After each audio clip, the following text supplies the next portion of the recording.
ছাত্রছাত্রীরা সবাইকে স্বাগত।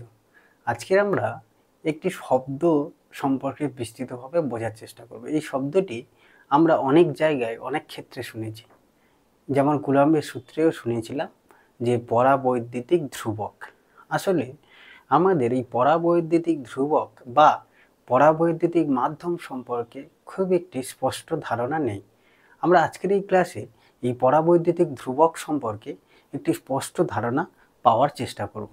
অর্থাৎ আজকের ক্লাসের আমাদের বিষয়বস্তু হলো পরাবৈদ্যুতিক ধ্রুবক বা পরাবৈদ্যুতিক মাধ্যম।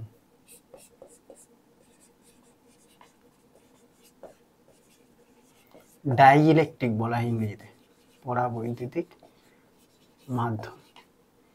এই পরাবৈদ্যুতিক মাধ্যম বা পরাবৈদ্যুতিক পদার্থ সম্পর্কে বুঝতে গেলে আগে আমাদের বুঝতে হবে যে তড়িৎ পরিবহন ক্ষমতা অনুসারে আমরা পদার্থকে প্রধানত দুটি ভাগে ভাগ করি। তড়িৎ পরিবহন ক্ষমতা অনুসারে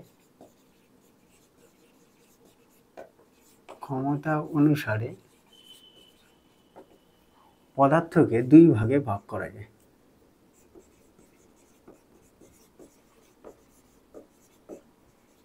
দুই ভাগে ভাগ করা যায় কি কি?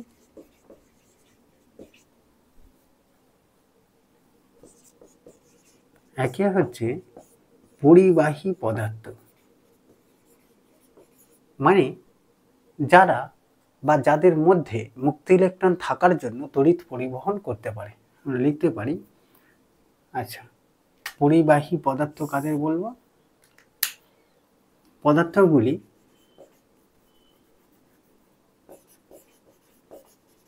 পদার্থগুলি মধ্য দিয়ে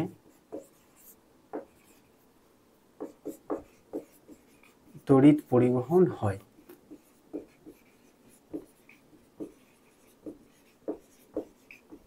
এটা হচ্ছে পরিবাহী পদার্থ। আর একটি পদার্থ, সেটা হচ্ছে অন্তরক পদার্থ। অন্তরক পদার্থ কারা? যেন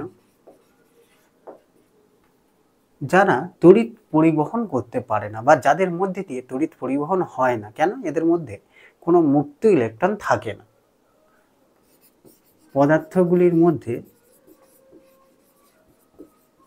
মধ্য দিয়ে তড়িৎ পরিবহন হয় না।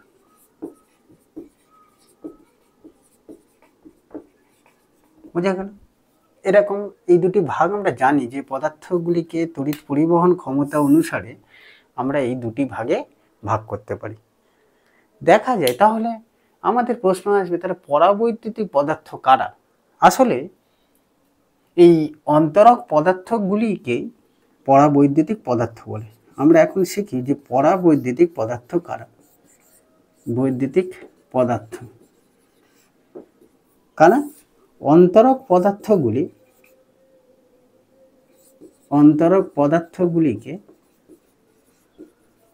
পদার্থগুলিকেই পরাবৈদ্যুতিক পদার্থ বলে। কেন পরাবৈদ্যুতিক পদার্থ বলে? কেন? যেন এইসব পদার্থগুলোর মধ্যে, অর্থাৎ অন্তরক পদার্থগুলির মধ্যে মুক্ত ইলেকট্রন থাকে না, এরা তড়িৎ পরিবহন করতে পারে না। কিন্তু বিশেষ ক্ষেত্রে, অর্থাৎ অন্তরক পদার্থগুলি বিশেষ কিছু অবস্থায় রাখলে দেখা যায় এদের পৃষ্ঠে চার্জ আবিষ্ট হয়, আধান আবিষ্ট হয় পৃষ্ঠে। আর পৃষ্ঠে আধান আবিষ্ট হওয়ার জন্য ওরা তড়িৎ পরিবহন করতে পারে না ঠিকই, কিন্তু তড়িতের ফল পরিবহন করতে পারে। তড়িতের ফল কি সেটা বুঝছি। তাহলে কি হলো? অন্তরক পদার্থগুলিকেই পরাবৈদ্যুতিক পদার্থ বলে। কি হয়? অন্তরক পদার্থগুলিকে তড়িৎ ক্ষেত্রে রাখলে ওদের পৃষ্ঠে আধান আবিষ্ট হয়।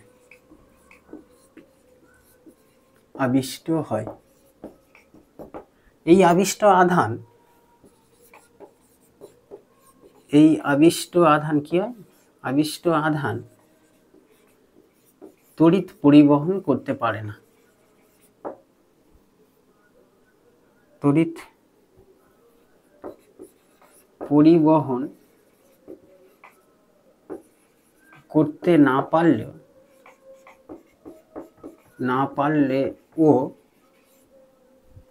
ইলেকট্রিক এফেক্ট বা তড়িৎ ফল পরিবহন করে। তড়িৎ ফল বা ইংরেজিতে কি বলা হচ্ছে, ইংরেজিতে ইলেকট্রিক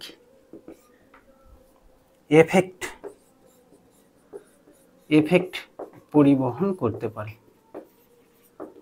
পরিবহন করে, তাদেরকেই আমরা পরাবৈদ্যুতিক পদার্থ বলি। ইলেকট্রিক এফেক্ট কি? ইলেকট্রিক এফেক্ট মানে তড়িৎ ফল বলতে এখানে কি বোঝানো হচ্ছে? তড়িৎ ফল বলতে বোঝানো হচ্ছে যে তড়িৎ বলরেখার মধ্যে দিয়ে ভেদ করে যেতে পারে, তড়িৎ বল ওর মধ্যে কাজ করতে পারে, তড়িৎ ক্ষেত্র কাজ করতে পারে, এগুলো কাজ করতে পারে। এইসব পদার্থের উপস্থিতিতে বা পদার্থ থাকলেও কাজ করতে পারে। বিষয়টি কেমন আরেকটু যদি সহজ করে বোঝার চেষ্টা করি, দেখো আমরা যদি দুটো আধানের মাঝখানে একটা পরাবৈদ্যুতিক পদার্থ রাখি, কি হবে?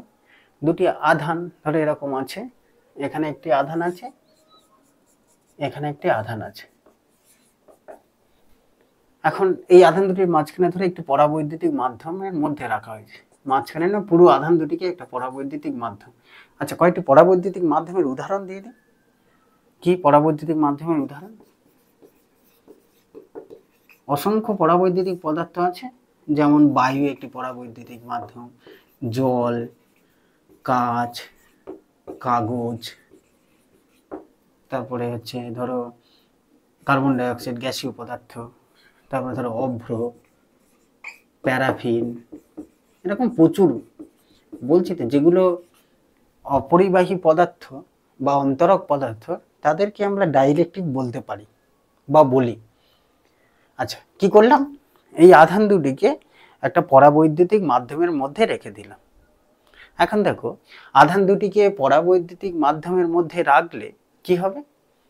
আমি ভাবতে পারি যে পরাবৈদ্যুতিক মাধ্যম এখানে সব জায়গায় ছড়িয়ে আছে, অর্থাৎ এদের মধ্যে কোনো তড়িৎ প্রবাহ ঘটবে না, মানে এদের মধ্যে কোনো বল ক্রিয়া করবে না, যেহেতু মাঝখানে কি আছে, একটি অন্তরক পদার্থ আছে।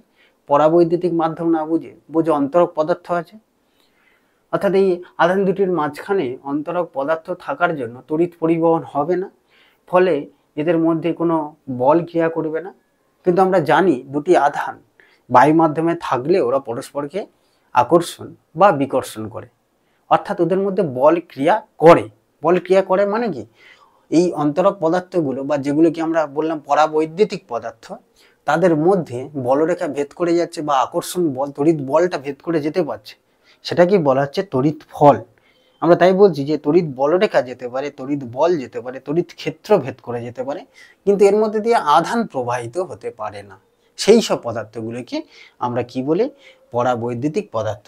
আসলে কি হয়, পরাবৈদ্যুতিক পদার্থগুলো বিশেষ কিছু ক্ষেত্রে কন্ডিশন, এখানে এই যে বলা হচ্ছে তড়িৎ ক্ষেত্রে রাখলে, দেখো তড়িৎ ক্ষেত্রে রাখলে ওদের পৃষ্ঠে আধান আবিষ্ট, এটা খুব গুরুত্বপূর্ণ কথা। বিশেষ কিছু ক্ষেত্রে পরাবৈদ্যুতিক পদার্থগুলোই তড়িৎ পরিবহন করে না, কিন্তু তড়িৎ ফলকে পরিবহন করতে পারে, অর্থাৎ বলরেখা যেতে পারে, তড়িৎ ক্ষেত্র যেতে পারে, আকর্ষণ বিকর্ষণ হতে পারে, ওদের মাঝখানে থাকলেও, আধান দুটির মাঝখানে একটা পরাবৈদ্যুতিক থাকলেও ক্রিয়া করতে পারে, সেই পদার্থগুলোকে বলা হয় পরাবৈদ্যুতিক মাধ্যম। আমরা পরাবৈদ্যুতিক পদার্থগুলোকে না প্রধানত দুটি ভাগে ভাগ করতে পারি। আমরা পরাবৈদ্যুতিক ধ্রুবক শিখবো, আশা করি পরাবৈদ্যুতিক মাধ্যম কি খানিকটা বোঝা গেল। এবার আমরা পরাবৈদ্যুতিক ধ্রুবক, যেটাকে আমরা কুলম্বের সূত্রে কে দ্বারা লিখেছিলাম, মনে পড়ছে তো? পরাবৈদ্যুতিক ধ্রুবক বিভিন্ন মাধ্যমের বিভিন্ন হয়, সেই পরাবৈদ্যুতিক ধ্রুবক কি সেটা একটু বোঝার চেষ্টা করব। কিন্তু তার আগে আমাদের পরাবৈদ্যুতিক পদার্থগুলিকে যে দুটি ভাগে ভাগ করা যায় সেটি একটু জানি। কেমন বিষয়টি দেখো, এটা মুছে নিই।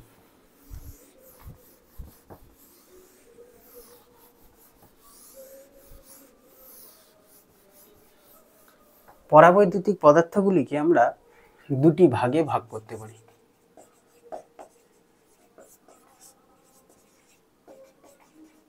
দুটি ভাগে ভাগ করা যায়। কি কি? একটা হচ্ছে পোলার বা মেরুবর্তী পরাবৈদ্যুতিক পদার্থ, মেরুবর্তী পরাবৈদ্যুতিক পদার্থ, বৈদ্যুতিক পদার্থ। আরেকটি হচ্ছে অমেরুবর্তী, নন পোলার, ইংরেজিও লিখে দেবো, দাঁড়াও, অমেরুবর্তী পরাবৈদ্যুতিক পদার্থ।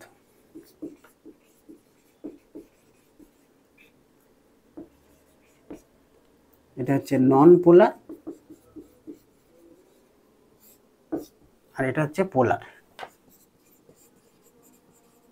নন পোলার পরাবৈদ্যুতিক পদার্থের উদাহরণ হচ্ছে হাইড্রোজেন, কার্বন ডাইঅক্সাইড, এগুলো হচ্ছে নন পোলার পরাবৈদ্যুতিক পদার্থ। আর পোলার হাইড্রোজেন ক্লোরাইড, এরকম অসংখ্য পদার্থ আছে। এই যে হাইড্রোজেন বা কার্বন ডাইঅক্সাইডকে নন পোলার বা অমেরুবর্তী পরাবৈদ্যুতিক পদার্থ বলার কারণ কি? কারণ দেখো, হাইড্রোজেনের এই যে হাইড্রোজেন দুটো পরমাণু দিয়ে গঠিত হয়েছে, এই দুটি হাইড্রোজেন পরমাণুর ধনাত্মক আধান এবং ঋণাত্মক আধান, অর্থাৎ এর ইলেকট্রন প্রোটন এবং এর ইলেকট্রন প্রোটন বন্টন কেন্দ্র দুটি যেন একই জায়গায় মিলিত হয়েছে। মানে মোট এর কিছুটা প্রোটন আছে, এর কিছুটা প্রোটন আছে, কয়েকটি একটি একটি করে প্রোটন যদি ভাবো, এই প্রোটনগুলো দুটি যে মোট প্রোটন তাদের কেন্দ্র যে বিন্দুতে আছে, আর ইলেকট্রনগুলোর কেন্দ্র, এদের মধ্যে ইলেকট্রনও আছে, ইলেকট্রনগুলোর কেন্দ্র একই বিন্দুতে সমাপতিত হয়। মানে ধনাত্মক আধানের কেন্দ্র যেখানে থাকবে, ঋণাত্মক আধানেরও কেন্দ্র সেখানে থাকে। ফলে এটি কোনো দ্বিমেরুর মতো আচরণ করে না। দ্বিমেরু হতে গেলে কি হতে হবে? একটা ধনাত্মক আধান এবং একটি ঋণাত্মক আধান কিছুটা দূরে থাকতে হবে। এখানে কিন্তু দূরে থাকে না, কি হয়? দুটো আধান এসে বন্টিত হয়ে একই জায়গায় মিলিত হয়ে যাচ্ছে। কেন? এদের সিমেট্রিক গঠনের জন্য। কার্বন ডাইঅক্সাইডের কথা ভাবো, এখানে কার্বন, এখানে অক্সিজেন, এখানে অক্সিজেন, তাই তো? কি হচ্ছে? এরও তাই, কার্বন ডাই অক্সাইডেরও ধনাত্মক আধান আর ঋণাত্মক আধানের বন্টন কেন্দ্রগুলি একই জায়গায় মিলিত হয়ে যাওয়ার জন্য, মানে আমরা ভাবতে পারি যেন মোট ধনাত্মক আধানের কেন্দ্র যে বিন্দুতে আছে, মোট ঋণাত্মক আধানের কেন্দ্র সেই একই বিন্দুতে এসে উপরিপাতিত হয়েছে। ফলে এটির লব্ধি দ্বিমেরু ভ্রামক শূন্য হচ্ছে। তাই এগুলোকে বলা হচ্ছে অমেরুবর্তী পরাবৈদ্যুতিক পদার্থ।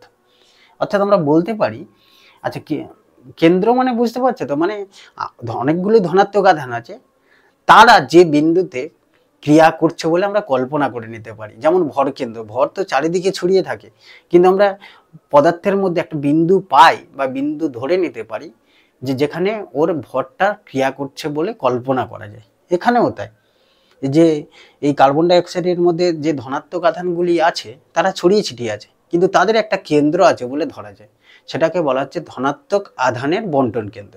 একই রকমভাবে যে ঋণাত্মক আধানগুলি আছে তাদেরও বন্টন কেন্দ্র আছে।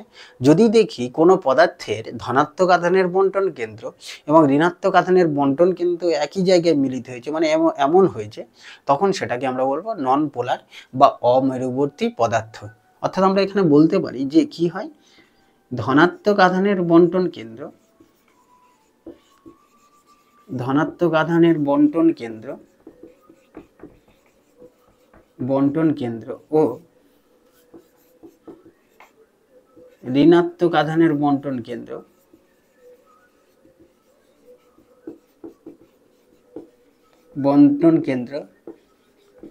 একই বিন্দুতে মিলিত হয়।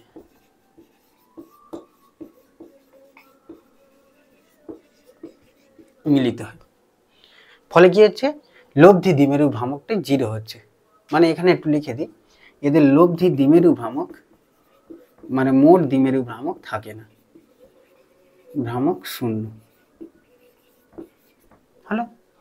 আর এই হাইড্রোজেন ক্লোরাইড এর গঠন যদি লক্ষ্য করে, কি করবে? সমযোজী বন্ধন করেছিল, কিন্তু ইলেকট্রন জোড়টা, যার তড়িৎ ঋণাত্মকতা বেশি, সে কি করছে? ইলেকট্রন জোড়কে নিজের দিকে টেনে নিচ্ছে। মানে এখানে ক্লোরিন ইলেকট্রন জোড়কে নিজের দিকে টেনে নেওয়ার জন্য দেখা যায় যে এখানে হাইড্রোজেন ক্লোরাইডের ধনাত্মক আধানের বন্টন কেন্দ্র আর ঋণাত্মক আধানের বন্টন কেন্দ্র একই জায়গায় থাকছে না। ফলে কি হচ্ছে? এরা দ্বিমেরুর মতো আচরণ করছে, মানে প্লাস আর মাইনাস কিছুটা ডিস্টেন্সে থাকছে।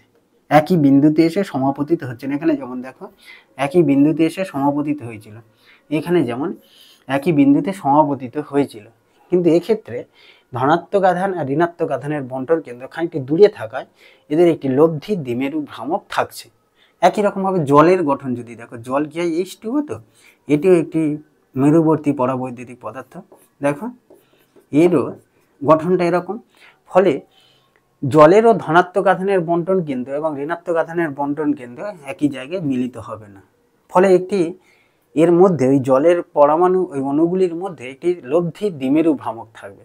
তাই এদেরকে বলা হচ্ছে মেরুবর্তী পরাবৈদ্যুতিক পদার্থ। এরা সবাই কিন্তু পরাবৈদ্যুতিক পদার্থ। পরাবৈদ্যুতিক পদার্থের দুটো ভাগ, কিছু পদার্থ আছে যাদের লব্ধি দ্বিমেরু ভ্রামক থাকে, এখানে লিখে দিই লব্ধি দ্বিমেরু ভ্রামক থাকে,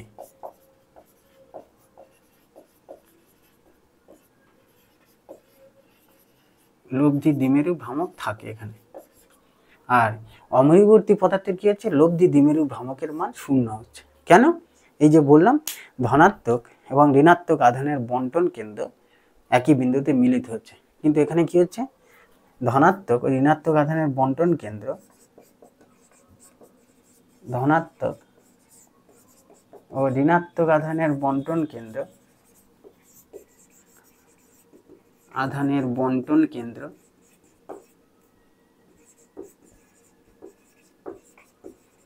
একই বিন্দুতে মিলিত হয় না,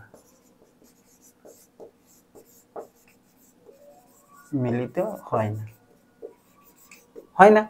না হওয়ার জন্য কি হচ্ছে, এরা একটি দ্বিমেরুর মতো আচরণ করছে, তাই ওটা লিখেছি দেখো লব্ধি দ্বিমেরু ভ্রামক থাকে। বোঝা গেল? তাহলে আমরা কি বুঝলাম, পদার্থের শ্রেণী বিভাগ, সেখান থেকে পরাবৈদ্যুতিক পদার্থ, সেখান থেকে পরাবৈদ্যুতিক পদার্থের দুটি ভাগ, কি মেরুবর্তী পরাবৈদ্যুতিক পদার্থ, অমেরুবর্তী পরাবৈদ্যুতিক পদার্থ। আমরা কি শিখবো, আমাদের উদ্দেশ্য হচ্ছে এই কে সম্পর্কে জানা, কেটা কি পরাবৈদ্যুতিক ধ্রুবক। আশা করি এই দুটো বুঝতে পেরেছ। এবার দেখো আমরা এই মেরুবর্তী পরাবৈদ্যুতিক পদার্থ এবং অমেরুবর্তী পরাবৈদ্যুতিক পদার্থকে তড়িৎ ক্ষেত্রে রেখে দেখি কি ঘটনা ঘটে, কি ঘটবে। একটু মুছে দিই।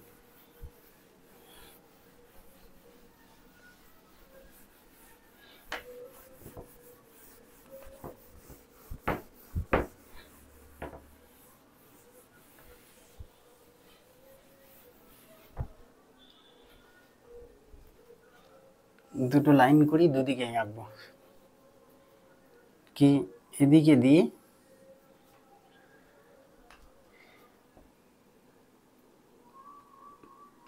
অমেরুবর্তী পরাবৈদ্যুতিক পদার্থের গল্পটা হবে, অমেরুবর্তী পরাবৈদ্যুতিক পদার্থ।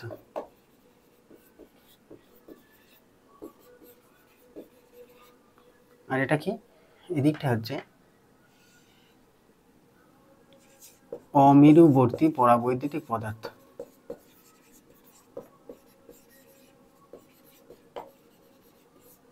পরাবৈদ্যুতিক পদার্থ না, এটা মেরুবর্তী লিখে দিই। এদিকে থাকছে মেরুবর্তী, এদিকে থাকছে অমেরুবর্তী পরাবৈদ্যুতিক পদার্থ। এখন দেখো আমরা অমেরুবর্তী পরাবৈদ্যুতিক পদার্থের একটা ছবি আঁকি। ধরো এটা একটি অমেরুবৈদ্যুতিক পদার্থ নিলাম। কি হচ্ছে, এদের ধনাত্মক আধানের বন্টন কেন্দ্র এবং ঋণাত্মক আধানের বন্টন কেন্দ্র সব এক জায়গায় কি হয়ে গেছে, মিল হয়ে আছে। ফলে লব্ধি দ্বিমেরু ভ্রামক কি হচ্ছে, লব্ধি দ্বিমেরু ভ্রামক শূন্য। পুরো পদার্থটির লব্ধি দ্বিমেরু ভ্রামক শূন্য হয়ে গেল, তাই না? যেহেতু ধনাত্মক আর ঋণাত্মক আধানের বন্টন কেন্দ্রগুলো সব এইভাবে মিল হয়ে আছে।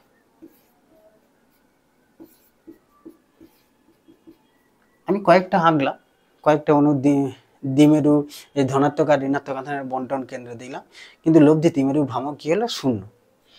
আর মেরুবর্তী পদার্থের কি হবে, এদের প্রত্যেকের একটি করে দ্বিমেরু ভ্রামক আছে। মেরুবর্তী পদার্থগুলোর প্রত্যেকের একটি করে দ্বিমেরু ভ্রামক আছে, অর্থাৎ ঋণাত্মক আধান আর ধনাত্মক আধান কিছুটা করে ডিস্ট্যান্সে থাকে, তাই না? ঋণাত্মক আধান আর ধনাত্মক আধান কিছুটা করে ডিস্ট্যান্সে থাকে। থাকলে কি হবে, এদের কিন্তু দ্বিমেরু ভ্রামক সেই জিরো। কেন জিরো বলতো? কারণ এই যে অণুগুলো দ্বিমেরু ভ্রামকের অভিমুখগুলো সব বিভিন্ন দিকে হয়। অনেক দ্বিমেরু ভ্রামক আছে তো পদার্থটির মধ্যে, ফলে মোট দ্বিমেরু ভ্রামকটা সেই আলটিমেটলি 0 হয়ে যায়। এখানে দ্বিমেরু ভ্রামক থাকে না বলে মোট দ্বিমেরু ভ্রামক 0, আর এখানে দ্বিমেরু ভ্রামকগুলোর অভিমুখ বিভিন্ন দিকে হওয়ার জন্য 0 হয়ে যায়। কারণ এরা নিজেরা তো তাপ শক্তির প্রভাবে, তাপীয় শক্তির প্রভাবে কম্পিত হতে থাকে, ফলে অভিমুখটা অনবরত প্রত্যেকটা অণুর কথা যদি ভাবো, আমি কয়েকটা মাত্র অণু এঁকেছি, সবার কি হচ্ছে, অভিমুখ পরিবর্তিত হচ্ছে, হওয়ার জন্য দ্বিমেরু ভ্রামকের অভিমুখ পরিবর্তিত হচ্ছে, ফলে মোট দ্বিমেরু ভ্রামকটা ঘুরিয়ে ফিরিয়ে সেই 0 হলো। কিন্তু এখানে প্রত্যেকের একটি দ্বিমেরু ভ্রামক আছে, তফাৎটা পরিষ্কার করো। এখানে কি হচ্ছে, দ্বিমেরু ভ্রামক নেই। কেন নেই? এই যে বন্টন কেন্দ্র দুটি মিলিত হওয়ার জন্য। ফলে মোট দ্বিমেরু ভ্রামক এখানেও 0, ওখানেও 0, কিন্তু তফাৎ আছে দুটোর মধ্যে। এবার আমরা যদি এই পদার্থগুলিকে একটি তড়িৎ ক্ষেত্রে রাখি, ধরো এখানে বাইরে একটি তড়িৎ ক্ষেত্র আছে ই, তড়িৎ ক্ষেত্র সৃষ্টি করেছি, সেই তড়িৎ ক্ষেত্রে আমরা রেখে দিলাম E0 তড়িৎ ক্ষেত্রে। রাখলে কি হয়, তড়িৎ ক্ষেত্র কি করবে? তড়িৎ ক্ষেত্র এই যে ধনাত্মক আধান বা ঋণাত্মক আধানের বন্টন কেন্দ্রগুলির ওপর বল প্রয়োগ করবে।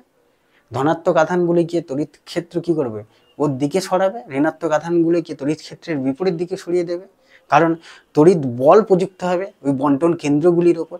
ফলে দেখবে এরপরে ওরা এইভাবে সজ্জিত হতে শুরু করবে। আচ্ছা, এখানে আঙুলে তোমরা দেখতে পাবে, একবার দেখে নি। হ্যাঁ, কি হবে, এই ধনাত্মক আধানগুলো এদিকে সরে যাবে, ঋণাত্মক আধানগুলো এদিকে সরে আসবে, ধনাত্মক আধানগুলো এদিকে সরে যাবে, ঋণাত্মক আধানগুলি সরে আসছে। দেখো কেন, ধনাত্মক আধানগুলি তড়িৎ ক্ষেত্রের দিকে চলে যাচ্ছে, ঋণাত্মক আধানগুলি তড়িৎ ক্ষেত্রের উল্টো দিকে বিকর্ষণ করার জন্য আধানের গতি তড়িৎ ক্ষেত্রের বিপরীত দিকে হচ্ছে। ফলে দেখো এরা প্রত্যেকটি একটি দ্বিমেরুতে পরিণত হলো। আর দ্বিমেরু, প্রত্যেকটি দ্বিমেরু ভ্রামকের অভিমুখ আমরা জানি, দ্বিমেরু ভ্রামকের অভিমুখ কোন দিকে হয় যেন, ঋণাত্মক আধান থেকে ধনাত্মক আধানের দিকে। অর্থাৎ এই ঋণাত্মক আধান থেকে ধনাত্মক আধান, এই ঋণাত্মক থেকে মানে কোন দিকে হলো, সেই তড়িৎ ক্ষেত্রের দিকে। প্রত্যেকটি দ্বিমেরু ভ্রামকের অভিমুখ তড়িৎ ক্ষেত্রের দিকে হওয়ায় এখানে একটি দ্বিমেরুর সৃষ্টি হলো। এখানেও তাই, তড়িৎ ক্ষেত্র রাখার ফলে এরা কি ছিল, এলোমেলো হয়েছিল। এরা সবাই তড়িৎ ক্ষেত্রের অভিমুখ বরাবর নিজেদেরকে সজ্জিত করে নিতে চাইবে। এতক্ষণ কি ছিল, তাপীয় গতির জন্য সব এলোমেলোভাবে ছড়িয়েছিল, কিন্তু তড়িৎ ক্ষেত্র প্রয়োগ করলেও এদেরও গঠন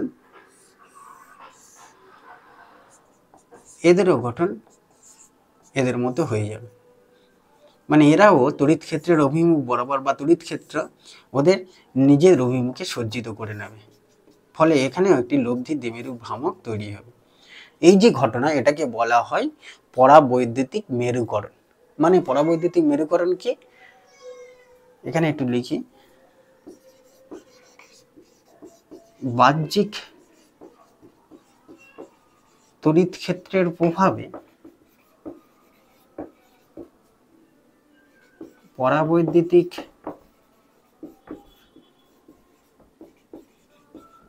পদার্থগুলি মধ্যে যে লব্ধি, পরাবৈদ্যুতিক পদার্থগুলির মধ্যে লব্ধি দ্বিমেরু ভ্রামকের সৃষ্টি হয়, একেই পরাবৈদ্যুতিক মেরুকরণ বলে।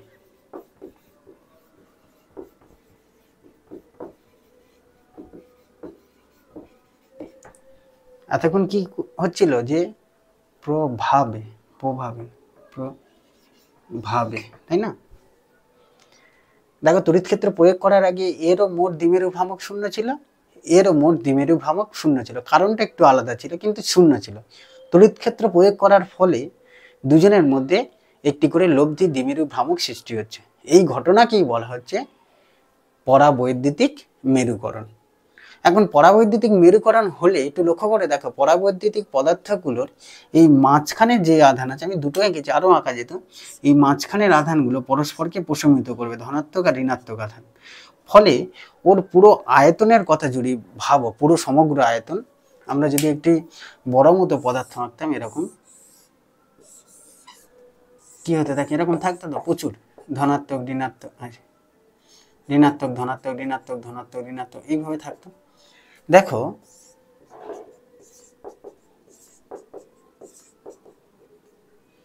এর এই মাঝখানের আয়তনে এইসব জায়গাগুলো, এই যে ধনাত্মক আধান আর ঋণাত্মক আধানগুলো পরস্পরকে প্রশমিত করতো।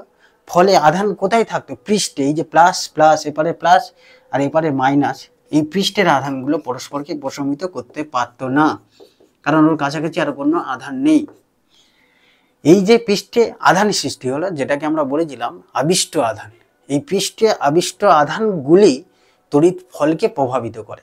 এই পৃষ্ঠে যে তড়িৎ আবিষ্ট আধান সৃষ্টি হলো, সেই আবিষ্ট আধান পরাবৈদ্যুতিক পদার্থের মধ্যে তড়িৎ ফল প্রবাহ করতে সাহায্য করে। এখান থেকেই আসবে আমাদের পরাবৈদ্যুতিক ধ্রুবকের ধারণা, কের ধারণা। তাহলে আমরা পৃষ্ঠের আধানের গল্পটা বুঝতে পারলাম, এটা নিশ্চয়ই বুঝতে পেরেছ। এটা একটু মুছেন। দেখো এবার আমাদের পরাবৈদ্যুতিক ধ্রুবক বুঝতে সুবিধা হবে। কি হচ্ছে?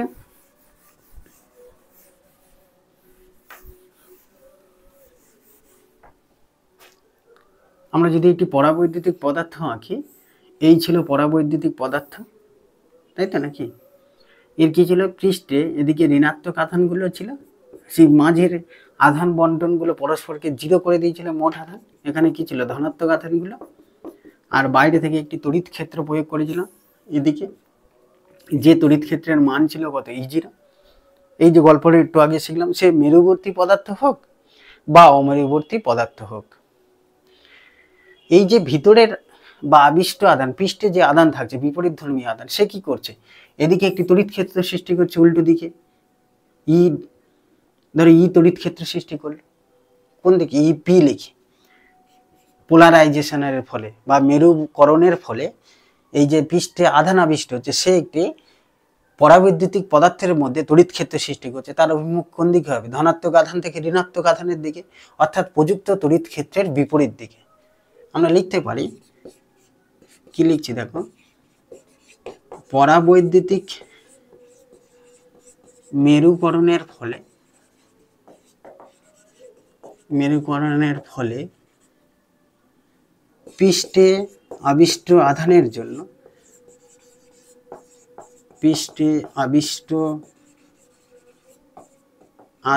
জন্য কি হচ্ছে? পরাবৈদ্যুতিক পদার্থের মধ্যে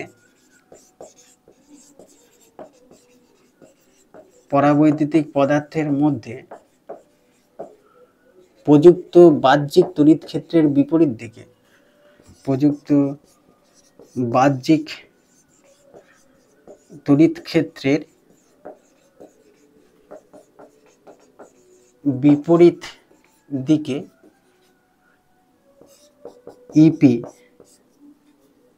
ইপি কেন? পোলারাইজেশন ইলেকট্রিক ফিল্ড, মানে মেরুবর্তী তড়িৎ ক্ষেত্র, ইপির বিপরীত দিকে ইপি তড়িৎ ক্ষেত্র সৃষ্টি হয়। আশা করি বোঝা গেল। ফলে পদার্থটির মধ্যে তড়িৎ ক্ষেত্রের মান কত হবে? দেখো, পদার্থটির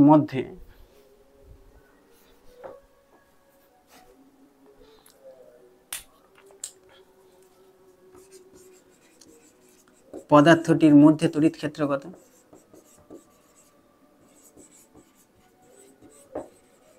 তড়িৎ ক্ষেত্র ই মাইনাস ইপি হয়ে গেল, E0। E0টা কি? বাহ্যিক তড়িৎ ক্ষেত্র, আর ইপিটা ইনডিউস চার্জের জন্য বা আবিষ্ট আধানের জন্য তড়িৎ ক্ষেত্র। অর্থাৎ আমরা বলতে পারি যে ই সমান, এটাকে ই যদি লিখি, যে ডাইইলেকট্রিক মিডিয়াম বা পরাবৈদ্যুতিক মাধ্যমের মধ্যে তড়িৎ ক্ষেত্রের মান খানিকটা বাহ্যিক তড়িৎ ক্ষেত্রের তুলনায় কমে যাচ্ছে, তাই তো?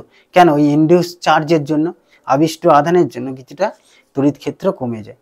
এই যে বাহ্যিক তড়িৎ ক্ষেত্রের তুলনায় ওর তড়িৎ ক্ষেত্র যতটা কমে যাচ্ছে, অর্থাৎ এই যে বাহ্যিক তড়িৎ ক্ষেত্র আর ওর মধ্যে উৎপন্ন তড়িৎ ক্ষেত্রের অনুপাতকেই বলা হচ্ছে ওই মাধ্যমের পরাবৈদ্যুতিক ধ্রুবক। বাইরে থেকে কত তড়িৎ ক্ষেত্র প্রয়োগ করেছিলাম আর ওর মধ্যে কতটি তড়িৎ ক্ষেত্র সৃষ্টি হলো, খানিকটা কম হবে তো। যত গুণ কমে গেল বাহ্যিক তড়িৎ ক্ষেত্রের তুলনায়, সেটি হবে ওই মাধ্যমের পরাবৈদ্যুতিক ধ্রুবক।